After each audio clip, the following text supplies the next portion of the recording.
puntos clave de las valvulopatías. Entonces vamos a iniciar con este tema que van a ser las valvulopatías de la válvula pulmonar, tricuspidea, mitral y aorta. Cosas que hay que saber de estas: vamos a tener como valvulopatías la estenosis y la insuficiencia de estas cuatro válvulas. Entonces la estenosis va a ser como una disminución de la luz de estas válvulas, o una disminución en la luz de estas válvulas, y la insuficiencia va a ser pues justamente que estas válvulas no van a lograr retener la sangre al estas cerrarse. Cosas importantes también que hay que conocer: bueno, que vamos a tener válvulas semilunares.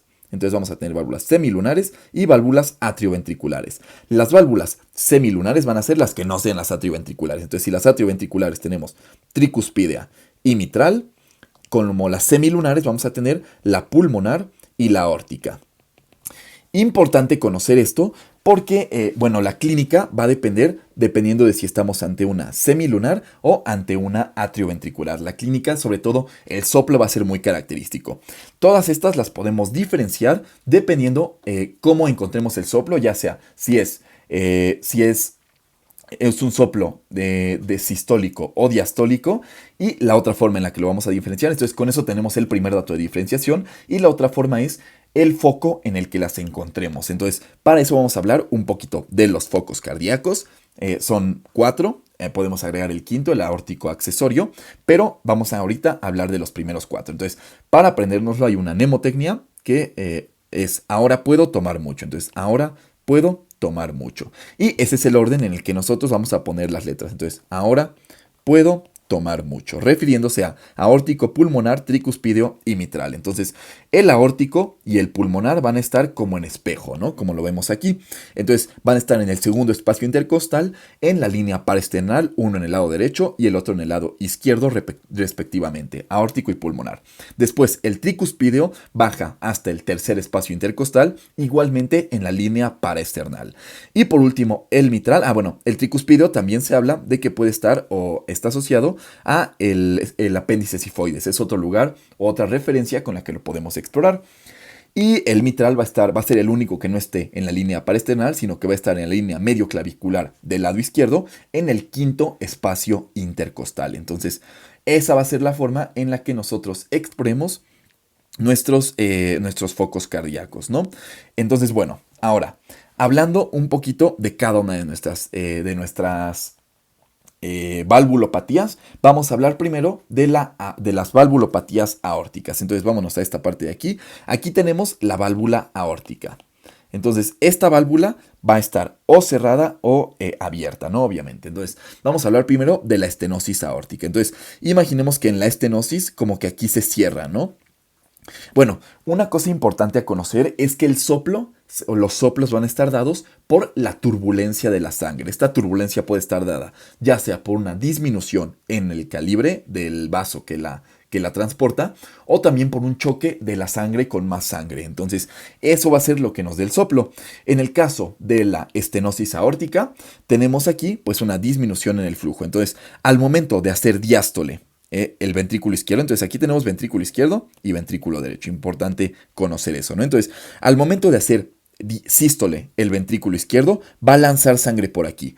Pero si está disminuido esta luz, es como si, pues no sé, como si chiflamos, ¿no? O sea, como si hacemos... chiflamos o se logra hacer el chiflido porque disminuimos la luz de nuestros labios, ¿no? Disminuimos el hoyo por el cual puede salir el aire, ¿no? Pasa lo mismo aquí en la estenosis aórtica. Se disminuye toda la luz por donde puede salir, y por lo tanto ahí es donde escuchamos el soplo, por esa turbulencia que se genera al haber esta estenosis. Entonces, en el caso de la estenosis aórtica, vamos a tener un soplo sistólico. Entonces aquí, soplo sistólico. Y este soplo va a ser en el foco aórtico, porque estamos en la aorta, ¿no? Entonces, soplo sistólico en foco aórtico va a ser una estenosis aórtica. ¿Por qué? Porque en la sístole, por eso es el soplo sistólico, en la sístole es cuando sale la sangre a través de la válvula aórtica. Espero se esté entendiendo. Pues es simplemente imaginar que está chiflando, por así decirlo, el ventrículo izquierdo, ¿no? Entonces, chifla Y para chiflar disminuye la luz de la aorta, ¿no? Como si la aorta fuera la boquita del ventrículo izquierdo, disminuye la luz y por lo tanto al pasar la sangre por aquí se oye el chiflido, el soplo. Y cuando es que sale la sangre por la aorta, en la sístole. Bueno, cosas importantes a conocer de la estenosis aórtica, se va a relacionar sobre todo con la edad, con calcificaciones de la edad. Entonces, aorta, estenosis va a ser por edad, por calcificaciones. Como ya dijimos, el soplo va a ser sistólico en foco aórtico. Esta va a ser la valvulopatía más frecuente, va a ser la número 1, ¿no? Por lo mismo de que es una de las principales etiologías, la edad. Y como clínica asociada aquí vamos a tener el pulso parvus tardus. Pulso parvus tardus se va a asociar a estenosis aórtica y el fenómeno de Galabardín, que va a ser cuando nosotros identificamos o escuchamos este soplo en la parte del apex cardíaco. Entonces, ese va a ser el fenómeno de Galabardín, pues sí, la irradiación del soplo hacia esta parte. Y bueno, el tratamiento en este caso va a ser quirúrgico en las que tengan menos de 1 centímetro. Si aquí tenemos menos de 1 centímetro, la vamos a considerar una severa y por lo tanto vamos a tener aquí indicado el tratamiento quirúrgico. Y ahora vamos a ver la insuficiencia aórtica. Entonces aquí pasa lo contrario, ¿no? Aquí no cierran bien estas válvulas, no logran cerrar bien. ¿Y qué va a pasar? Entonces, en la diástole, en este caso, en la diástole aquí llega sangre, ¿no? Entonces, en la diástole normalmente las atrioventriculares se abren. Entonces, en la diástole estas se abren, pasa sangre por aquí. Y si no se logra que las válvulas aórticas cierren por completo, entonces vamos a tener sangre que regrese a este lado. ¿Y cómo vamos a traducir esto? Como turbulencia de la sangre en esta parte de aquí, lo cual vamos a identificar como un soplo.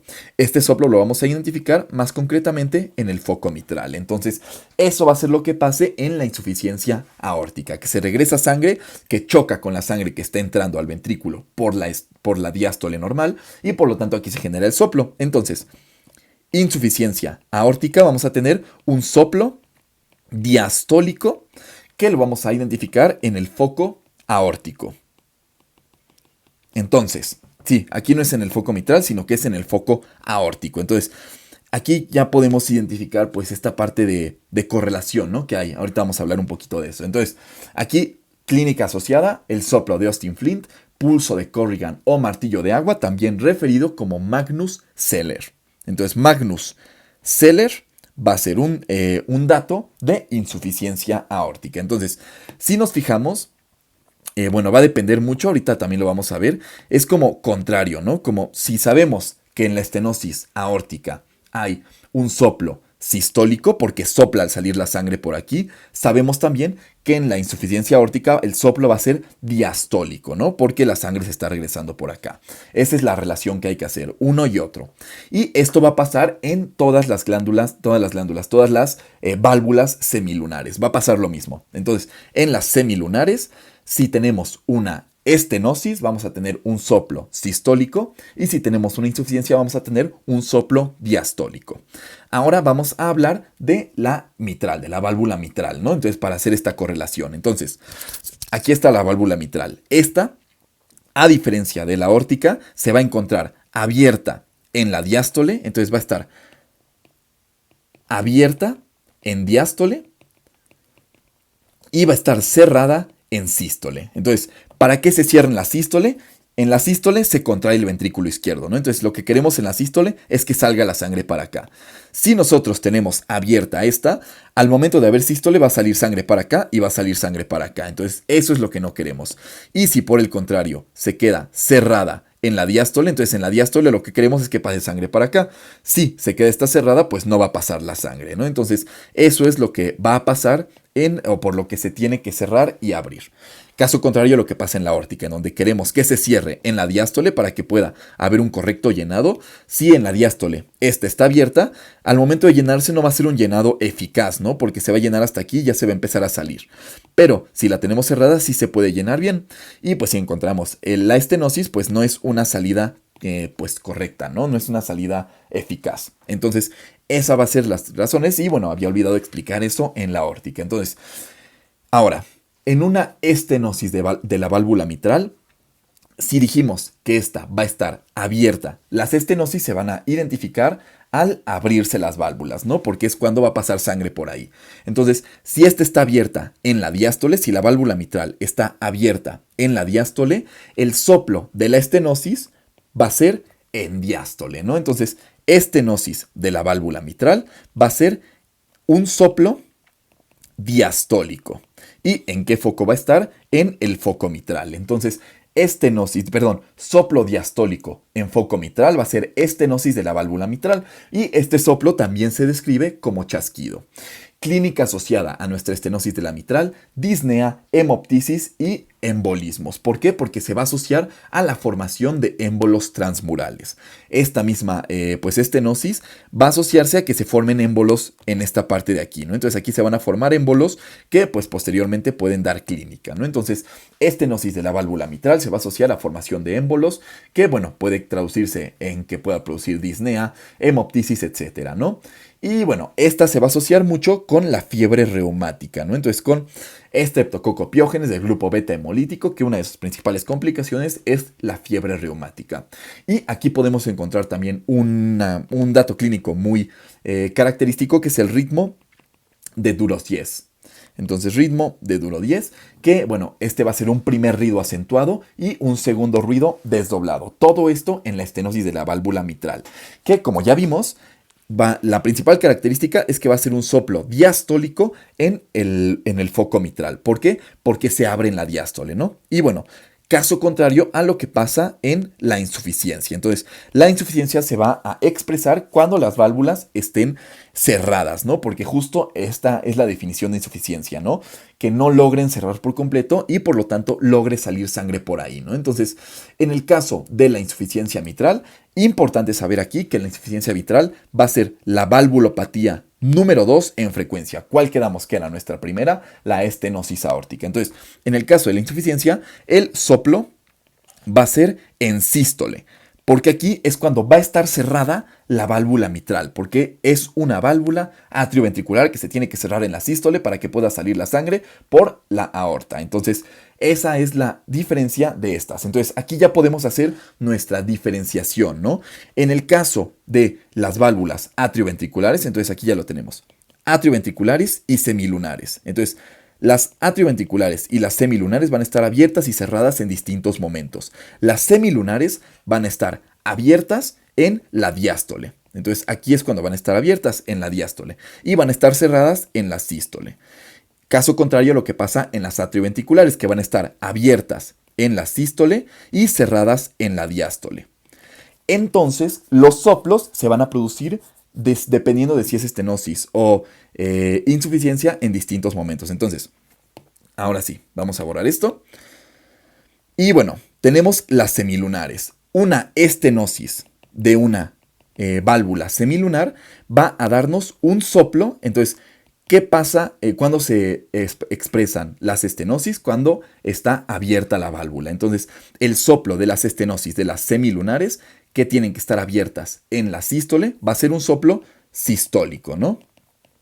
Porque la estenosis de la semilunar es cuando tiene que estar abierta. Y en la insuficiencia de las semilunares, que son estas de acá, se va a expresar en la diástole.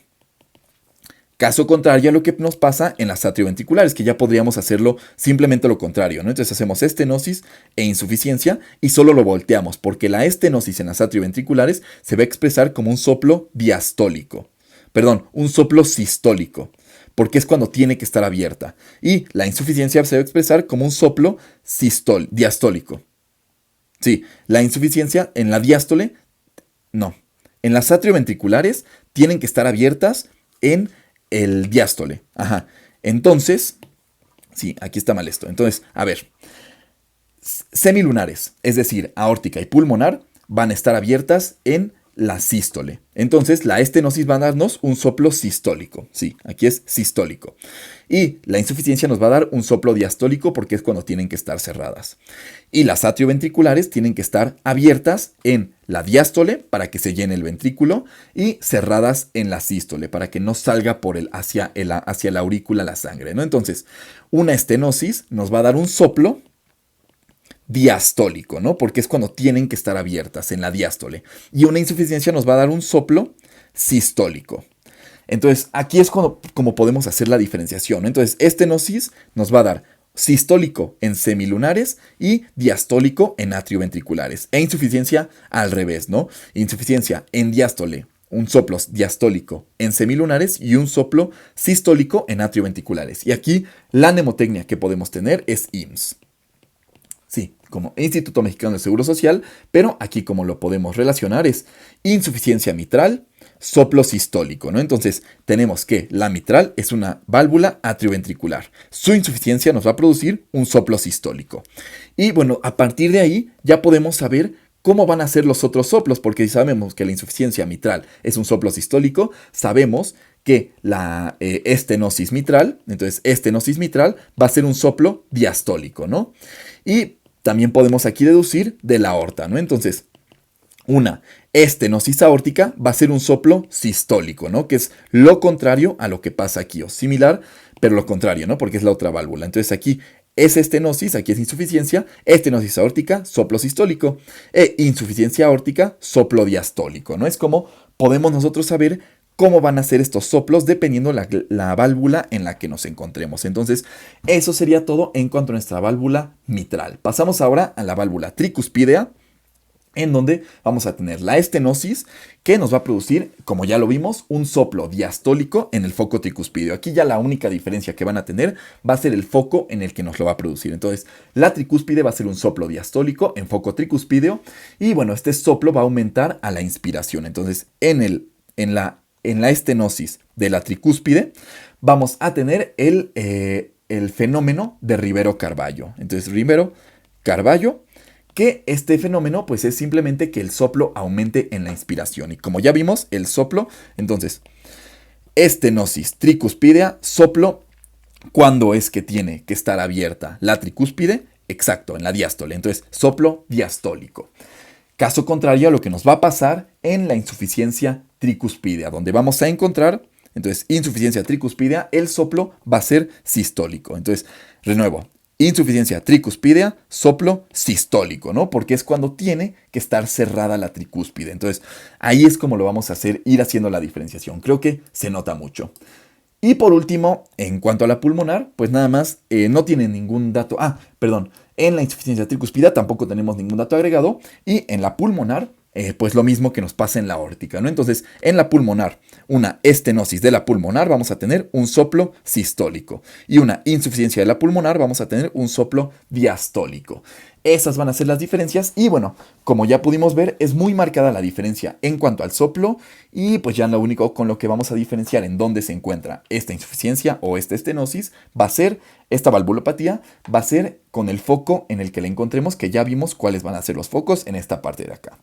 Y bueno, eso sería todo en cuanto a nuestras valvulopatías. De este lado queda el apunte. Muchas gracias.